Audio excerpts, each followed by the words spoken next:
another day, another project update na po. Ara guys, itong Honda Civic. So gahapon is gikan ko kay Daria Paintworks. Shout out Daria Paintworks. Siya'y nagpintala niya to ang rear panel, no. Kan diri taman dira pana tibuok. Siya'y nag-retouch na tibuok sa kinan kay natay dakong problema dia last time natay niburot nga masilya.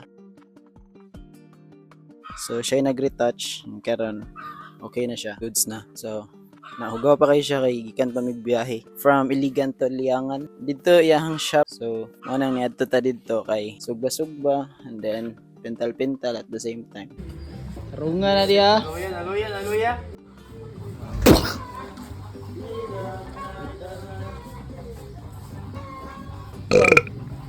Sugba na pud daron.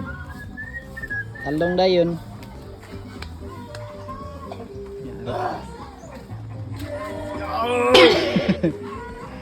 So, mo siya recent update sa itong Project Civic. Karon, ato yung makita ang kuan update sa Astina nga Mazda. Mas daghag taya.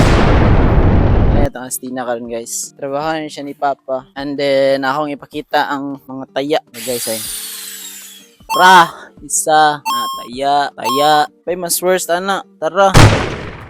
Uy, mulahos na yung kamot oh. Lahos na yung kamot. Kani. Mother bang. Taya. Kan kik taya. Mas dagid siya. Mas daghag taya. Mas daghag lata. Ara. Lata na mo. Makita na ni mong yung kaluluwa. Judire. Bang.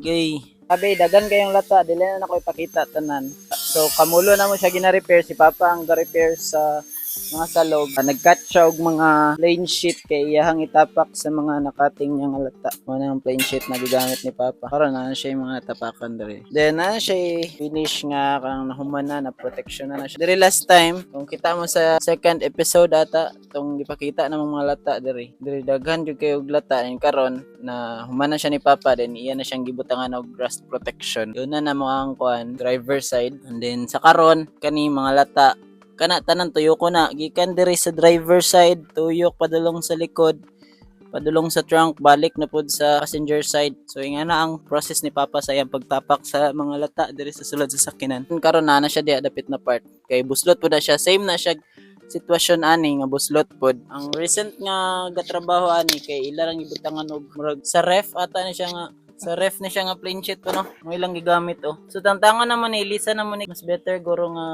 material nga plain sheet. Mas baga siya. Mas baga.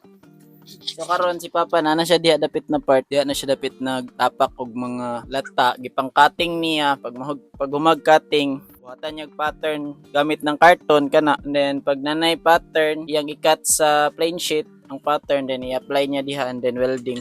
After sa welding iyang butangan og masilya and then kanida yung red lid. I-red lid na mo siya kay pintalan gyapon na mo siya sunog gray or silver and then matabunan ra man gyapon siya sa matting. Ang importante lang mawala iyahang mga lata, matapakan og bag-o, ma-restore. Nga na mong process. So daghan kay niglata. Grabe gid. Drao amo pa nang tangtangon, tapakan pa na muna kana diha. So Mazda gid siya guys, literal ga Mazda. Mas daghag taya. Kani, mong tangtangon na mo ni. Amo nang tuyokon. Taman sa mahurot na muna and then once na mahurot na muna, proceed mi sa next process ga magpaint sa sulod interior. And then sa engine pod, wala pa na mo siya gitrabaho kay one at a time sa tiwason sa namo ning sa sulod. Kay sa engine nagprepare pa mig mga pyesa para sa carburetor para ma-overhaul siya og tarong. Manana na to siya dito.